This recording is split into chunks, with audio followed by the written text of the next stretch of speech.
The Syrian refugee crisis is experienced as one that has caused a severe economic strain on Lebanon. Now, a major source of tension is competition over jobs.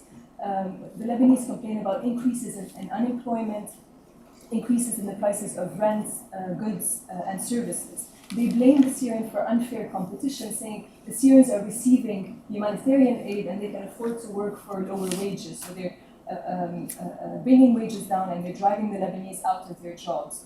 In our study, we found that over 90% of the Lebanese feel that their livelihoods are threatened by the Syrians.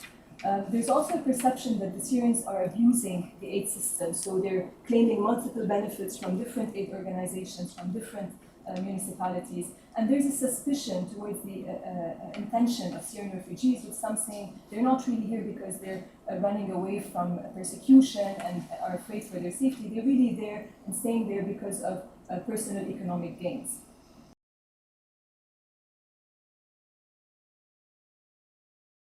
Another source of tension is the sense of dissimilarity in values and lifestyles.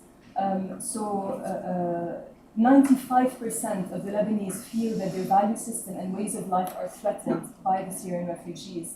Now, this might sound surprising because in those areas, 95% of the Syrians and the Lebanese are Muslim Sunnis. So they have a shared religion, they have a shared language, and even politically, most of them do not support the Syrian regime.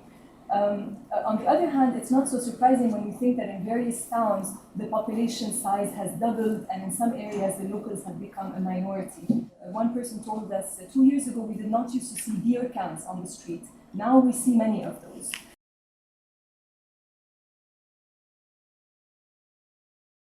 We find in our study that greater perceptions of threat are associated with greater support for discriminatory policies against refugees. And the support for discriminatory policies is alarmingly high. So over 90% of Lebanese support banning Syrians from any political activity and also imposing nightly curfews on them.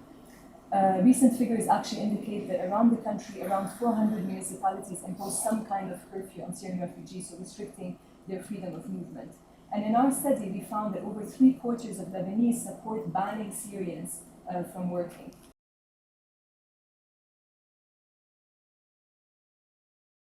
We administered a scale to measure the psychological well-being of Syrians using a life satisfaction scale. And alarmingly, we found that about 90% of Syrians have low to very low life satisfaction ratings. This is regardless of gender, regardless of income, and regardless of whether or not they are intended settlements. Recent estimates show that about 90% of Syrians are in debt, trying to cover expenses for food, healthcare, and so on, rent, and so on. In our study, we found about two-thirds of Syrians feel that their livelihoods are threatened by the Lebanese. They complain that they're unable to find work, and that when they do find work, they are facing exploitative labor conditions with very low wages, long working hours. Sometimes they don't get paid, sometimes they don't get paid on time, and so on. They also complain about discrimination by Lebanese stores themselves. So food stores will sometimes charge them higher prices for the same goods compared to the Lebanese.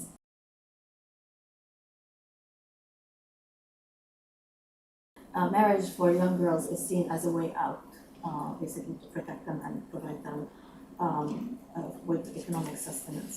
And also in the case of Lebanon and other contexts as well, early marriage is talked about in the community as a way of protecting women from sexual harassment and the threat and the fear of rape in Lebanon, which in this case would ruin the girl's life. And early marriage is seen as a much better option than not having married at all.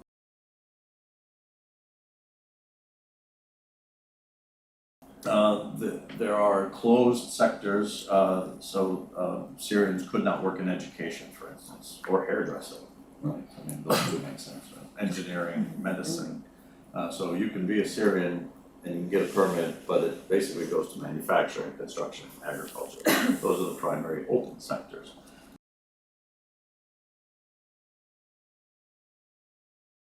Well, what does Jordan get in return? in return, and this, if you know anything about the Turkey-EU deal that happened around the same time of, I think it was February or March 2016, there was also a deal cut between Turkey and the EU that for every Syrian that Turkey receives back, after that Syrian goes to Greece and gets plucked out and gets sent back, there's a deal there. So Turkey was getting something, the EU was getting something. So what's Jordan getting out of this deal? And that deal is a similar thing of about $2 billion in grant pledges from the international community, World Bank loans up to $2 billion on much softer terms than Jordan had been receiving, but also granting trade benefits to the EU. So Jordan could get into the EU market more readily through this deal. So there was definitely a win-win for Jordan and the Syrian refugees.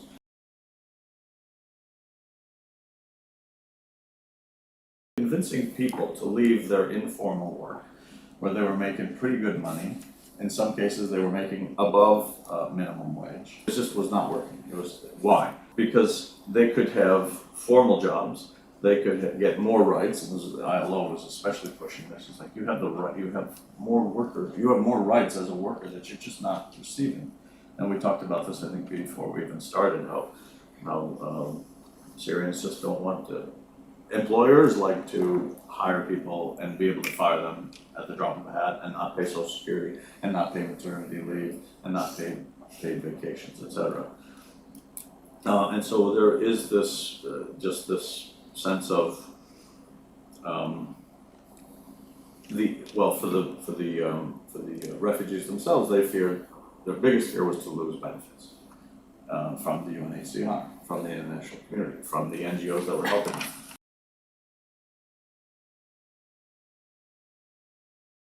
My basic argument is that what has been portrayed and perceived as a migrant crisis was instead a political crisis within the EU and between EU member states.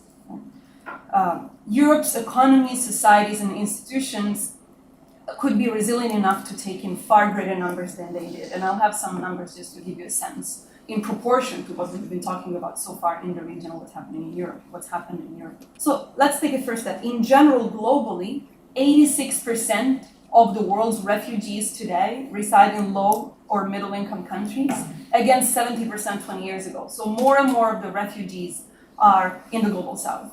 Right? Moreover, if we consider just the EU, what is often labeled as irregular migration, which includes asylum seekers and refugees, because there's no options for humanitarian visas and whatnot, constitutes only a fraction of the total number of mobile people in Europe. According to Eurostat data, for example, in 2016, there were 54.5 million migrants in the EU. About half of these were Europeans themselves, of European origin, right? But of course, these numbers are used in different ways.